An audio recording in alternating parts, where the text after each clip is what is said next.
Untuk text marketing misalnya, kalau marketnya itu adalah kalangan menengah dengan kalangan menengah ke bawah, juga pasti akan berbeda gaya bahasanya. Dalam subtitling pun begitu.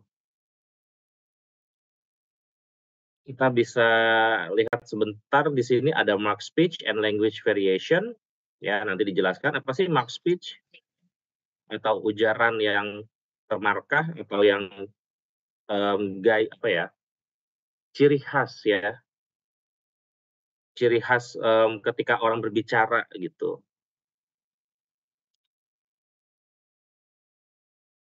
Mark speech is broadly defined here as speech that is characterized by language features that are not neutral. In fact, although standard language is traditionally considered a most unmarked speech variant, no form of speech can ever be completely neutral or unmarked, since even the speech of a person conversing in the standard language will be marked by that person's linguistic idiosyncrasy. Apa sih linguistic idiosyncrasy? Ciri khas orang per orang ya, perbedaan orang per orang secara kebahasaan. Setiap orang itu pasti punya gaya bahasa yang berbeda.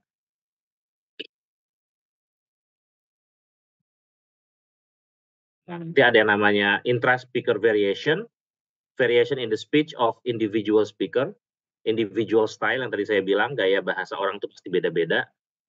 Kalian pasti notice kalau saya ngomong seperti apa, kalau temennya ngomong kayak apa. Tapi perorangan ya, si A ngomong, dia pasti ngomongnya banyak keluar kata-kata kayak begini nih. Si B ngomong pasti ngomongnya intonasinya seperti ini nih. Itu namanya intra-speaker variation. Ya, ada inter-speaker variation. Variation across groups of speakers. Oh, ini kalau dosen ngomongnya begini ya. Kalau dosen-dosen saya ini ngomongnya begini.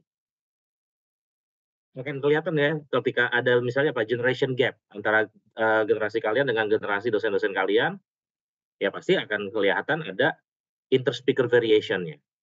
Variasi bahasa antar across groups of speakers, antara speaker satu dengan speaker lain. Atau mungkin teman-teman kalian yang dari Tangerang, ini kalau ngomong orang-orang Tangerang nih kayak begini ya, sama dibandingin dengan orang-orang Depok misalnya. Itu ada perbedaannya. Ya, makanya kan sampai ada istilah bahasa Jaksel, bahasa Tangerang, bahasa si itu semua adalah interspeaker variation. Di sini yang paling utama yang akan banyak kita bahas, coba di sini ada apa sih? Register issues. Register itu laras ya, laras bahasa. Therefore, as well to formal or informal style, as to formal or informal register. Register ini merujuk pada laras bahasa. Ada laras macam-macam, laras formal, informal, ada laras periklanan dalam bahasa, ada laras bahasa hukum, ada laras sports commentary ya. Sports commentary misalnya kayak siapa ya, kayak Coach Justin kalau kasih komentar di pertandingan sepak bola seperti apa. Nah, itu kan sport commentary. Ketika kita terjemahkan harus bagaimana nanti.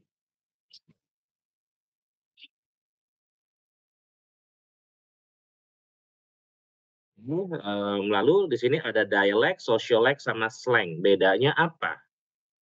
Supaya nanti bisa memahami bahwa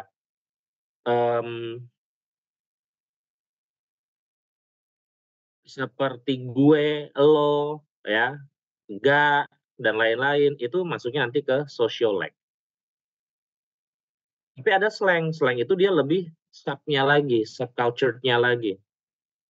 Ya memang bahasanya itu sangat spesifik. Nah, nanti ini bisa dilihat bedanya. Entanglement ini membahas bagaimana ya baik idiolek ya atau intra-speaker variation dengan dialek inter-speaker variation itu saling berhubungan. They are entangled. Nah, ini salah satu poin penting yang akan kita bahas, apa yang harus kalian bahas dalam presentasi, itu adalah swear words and taboo words. Bagaimana mmm, kata makian dan kata-kata tabu itu harus diterjemahkan sebaiknya, ya. Di sini ada beberapa tabu nih, naming and addressing. Maksudnya naming and addressing gimana? Kayak minggu lalu pas kita lihat di Perempuan Tanah Jahanam kan ada jing, ya itu kan naming and addressing. Sex and bodily effluvia, ya yang kaitannya dengan seks ya seperti F word gitu, atau, bodily effluvia ini apa sih? Mmm, misalnya TAI, nah itu juga tuh, itu bodily effluvia. Shit, ya, S word, itu juga termasuk bodily effluvia. Food and smell, disease, death, and killing. Nah, ini semua termasuk dalam taboo words. Bagaimana menerjemahkannya? Ada yang sexual reference, profane, dan segala macamnya ya. Ini baru penjelasannya doang ya, belum bagaimana menerjemahkannya. Nah, di sini baru how to subtitle them. Cara menerjemahkannya sebaiknya bagaimana. Di sini ada apa nih? Bagian pertamanya complexity in abundance ya. Cukup kompleks. Makanya kalau saya jelasin kayaknya panjang nih. Lebih baik kalian baca dulu, kalian coba presentasikan, nanti saya tonton presentasinya. Dari situ saya bisa ambil apa sih konsep yang kalian belum kurang paham dari bab ini kira-kira gitu ya.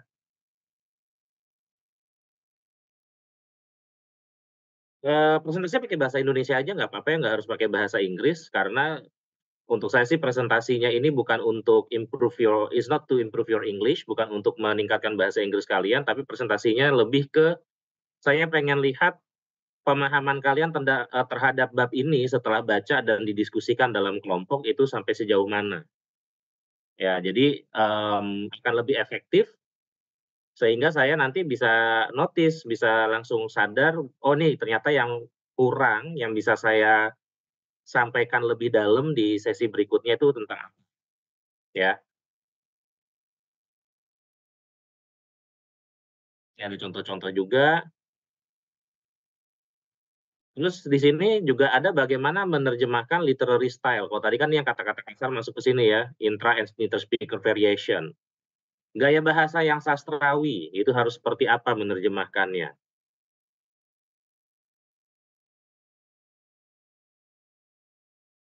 dan seterusnya ya, sampai menerjemahkan lagu bagaimana. Nah, tadi seperti saya sampaikan, mmm, ini ada aksen, bagaimana menerjemahkan aksen dan juga, pronunciation ya, pelafalan yang berbeda-beda. Seperti ini misalnya nih, ada kegagapan di sini bagaimana menerjemahkannya, lalu ada songs bagian keduanya. Kalau dilihat memang kayaknya panjang, tapi sebenarnya intinya 2, bagaimana menerjemahkan variasi bahasa. Variasi bahasa itu bisa aksen, bisa makian ya, dan juga bagaimana menerjemahkan lagu. Kalau lagu sih nggak terlalu rumit kok menerjemahkannya. Nah, untuk yang language variation, ini salah satu tantangan dalam menerjemahkan subtitle. Kenapa? Karena satu, di Indonesia itu aturannya adalah aturan sensor. Jadi ada 2 paham dalam, mmm, ini ya, dalam etik atau apa ya, kita sebutnya ya, menakar moralitas gitu ya, standar moral dalam sebuah film.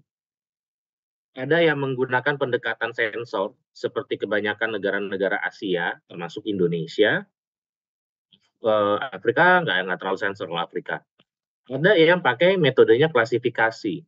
Klasifikasi itu seperti di Amerika Serikat, seperti di Inggris, di Eropa pada umumnya gitu ya. Di Jepang juga itu, oh di Jepang dua-duanya ya, dia ada klasifikasi dan ada sensor. Mmm, tapi sensornya nggak terlalu banyak kalau di Jepang. Itu ada, sedikit perbedaan. Perbedaannya apa? Untuk klasifikasi, itu biasanya akan lebih bebas, ya termasuk penggunaan kata-kata.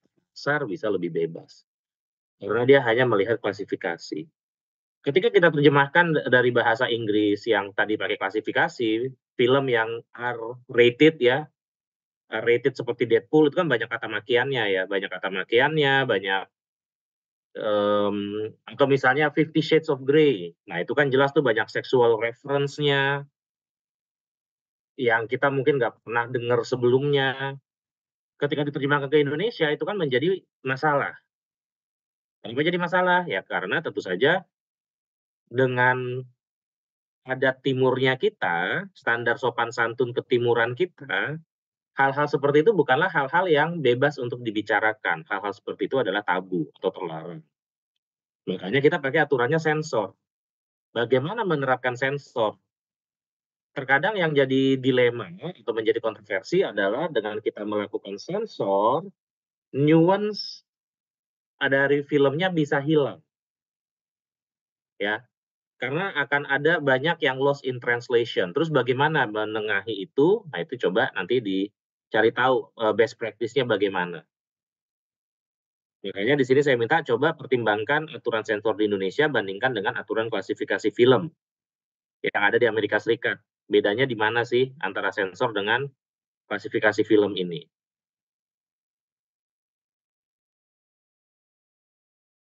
Ya, jadi, itu yang harus kalian lakukan. Ada yang mau ditanyakan?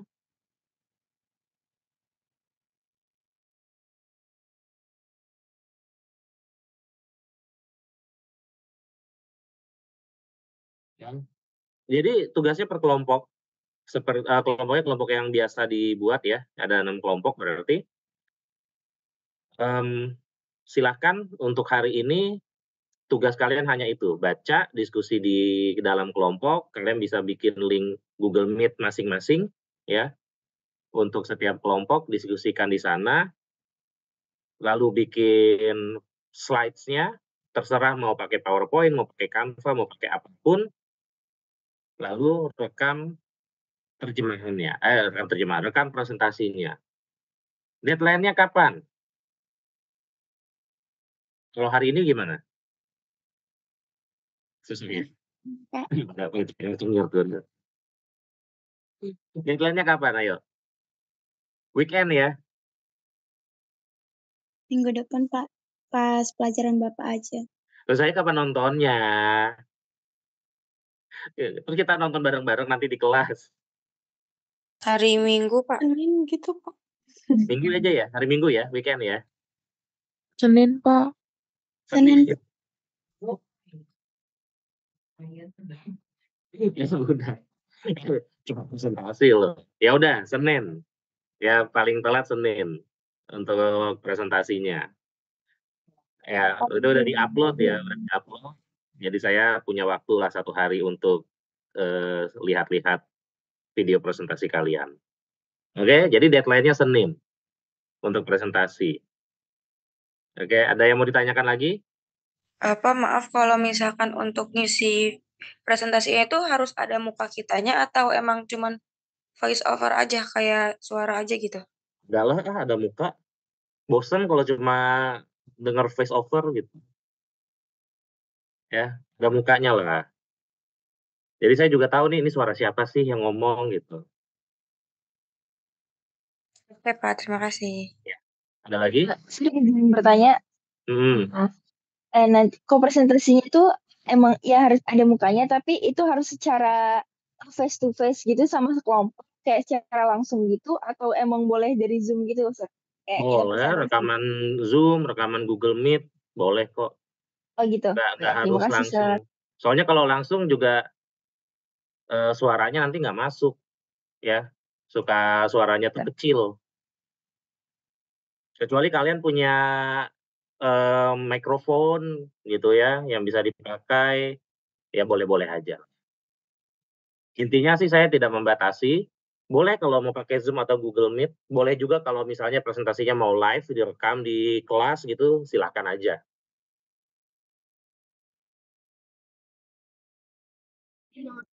Yuk, ada lagi nggak? Ya, jadi minimal 15 menit ya, maksimal 30 menit untuk presentasinya.